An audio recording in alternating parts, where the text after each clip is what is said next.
Welcome to the weekly Chinuch Hashkafa message. We're now back after Pesach, hopefully to keep this weekly.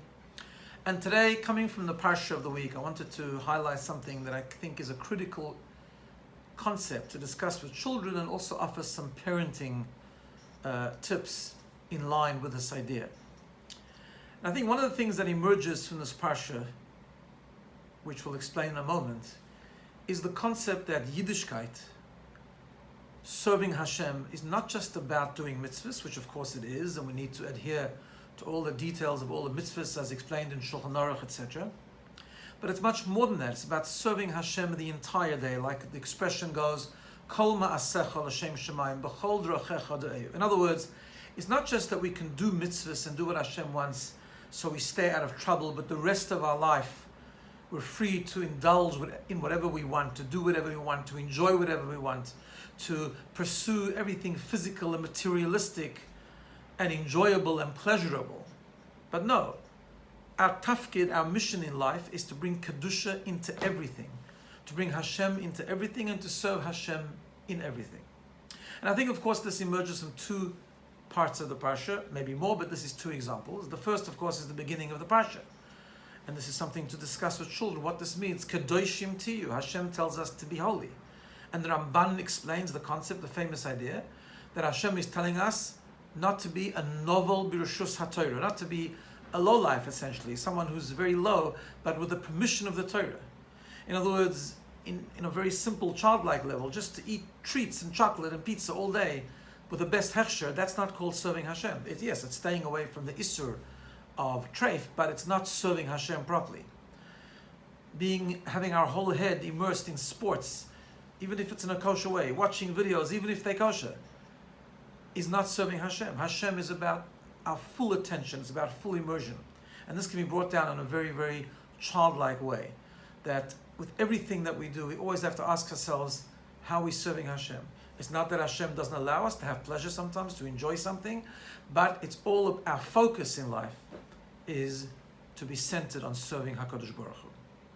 That's Kadoshim tiyu, Kadosh es atzmei b'mutar loch, that we sanctify ourselves even in that which is permissible. But how do we do that? So there's a very interesting word which I think is so beautiful to share with children. Another mitzvah in this week's parsha is the mitzvah of Orla. The mitzvah of Orla, of course, which is the prohibition of eating fruit for the first 3 years of a tree's life, first 3 years of the tree.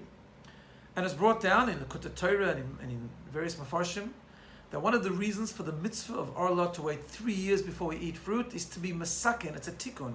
It's to fix the original sin of Adam and Chava eating from the forbidden fruit.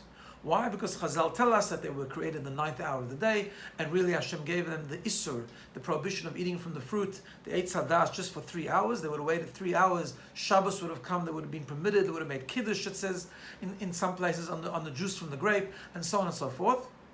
And the first failing, the very first failing of human being is lack of self-control. They did not wait the 3 hours. And so to remind us and to bring a tikkun, so to speak, to that concept, we wait 3 years before participating, before enjoying the delicious fruit coming from that tree. This highlights this critical importance of self-control. And this is something which I think we need to instill into children from a very young age. And not everything we want we have to do right away. And sometimes even if we do it, we can wait a little bit. Have we davened properly today? Have we learned a little bit before we enjoy the delicious food or before we go and play and so on and so forth? The idea of delaying, the idea of self-control, even on a very, very simple level.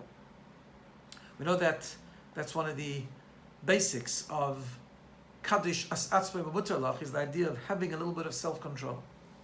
And I think as parents, and this is the parenting part, we need to set an example. We need to set an example in two ways. First of all, the way we're parenting.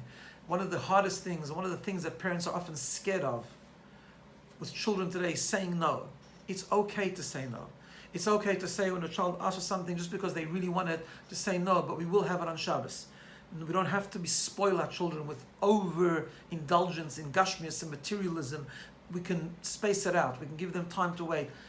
Teaching them not always to fall into instant gratification is really critical. And it sets them up for life.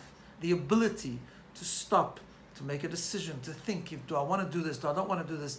That stopping, that thinking can only be miyused, it's only found, it's only based on the ability to stop for a second, not to jump at something just because we want it. But of course, as parents, we need to show an example. We need to show that sometimes we also say no. Sometimes we don't do what we want to do. Sometimes we do things that are difficult. Sometimes we don't pursue just because we can everything fancy and gashmius. We don't get nervous when we have guests and therefore need to put on the fanciest cakes and the fanciest cookies and the fanciest, I don't know, many salads and delicacies just because we have people coming to the house on a Shabbos table. We show that we can take it easy. We can do things that are nice and good, but with certain restraint and certain holding back. It's amazing that this example could be an amazing thing to children. We can show children that we also don't use our phones during meals. We hold back. We check our email. We check our WhatsApps, but we wait. We don't do it just because we need to. We show an example of self-control. So in summary, the discussion we have with children is really around this concept. What does Kadoshim Tiyu mean? What is the reason for the mitzvah of Orla? It's a great Shabbos discussion, but of course it has to come with the way we parent and the way we show our own example. Have a wonderful day and a wonderful Shabbos.